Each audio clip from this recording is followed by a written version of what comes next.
ውድ የቁቤ ፕሮዳክሽን ተከታታዮቻችን ዛሬም እንደተለመደው አዲስና ምርጥ የሆነ መረጃ ይዘንላችሁ ቀርበናል። አሁን ከጎን የሚገኘው ሰው የወረዳ 6 የወጣቶች አስተባባሪ ነው። ዛሬ ከማን ጋር ያለሁት? ኦብሳ አህመድ ዛኪር እባላለሁ። የወረዳ 6 ወጣቶች ቢሮ አስተባባሪ ነኝ። ኦብሳ እናመሰግናለን። ፕሮግራማችንን አክብረህ እዚህ ያለንበት ቦታ ስለተገኘ በቁቤ ፕሮዳክሽን ስም አንተንም ወረዳ 6ንም ማመስገን እንፈልጋለን። ኦብሳ አሁን ላይ ወጣት ላይ በወረዳ 6 ላይ ምን እየተሰራ ነው? አመሰግናለሁ። በወረዳችን ብዙ ዘርፍ ስራዎች አሉ። ከማደራጀት ጀምሮ በማህበር የዶሮ እርባታም ሆነ የማር የሌሎች የተለያዩ የማህበር ስራዎች አሉ።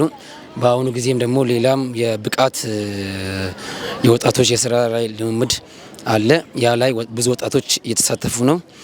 ያ እድል እንዳያመልጣቸው ለወንድሞቻችን መልእክት አስተላልፋችሁ በወረዳችን መጥቶ ስራው ላይ እንዲሳተፉ የበኩሌን ማስተላለፍ ፈልጋለሁ።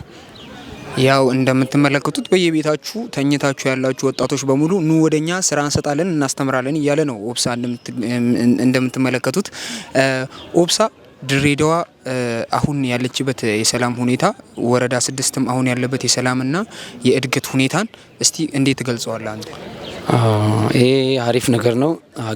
ሀገራችን ከሌሎች ከተሞች በተለየ ሁኔታ በሰላም የምትታወቅና ሰላም የሰፈነባት ስለሆነ የስራ እድሎች በጣም በስፋት እዚህ ነው እየተገኙ ያሉት። ወጣታችንም ተነሳስቶ ስራ ቢሰሩ መወር ደስ ይለናል። በሌላ በኩልም ወጣት ማዕከልን ከማደስ አንጻር ብዙ ስራዎች እየተሰሩ ስለሚገኙ በባህል ቡድን ሆነ በውዝዋዜ በስፖርት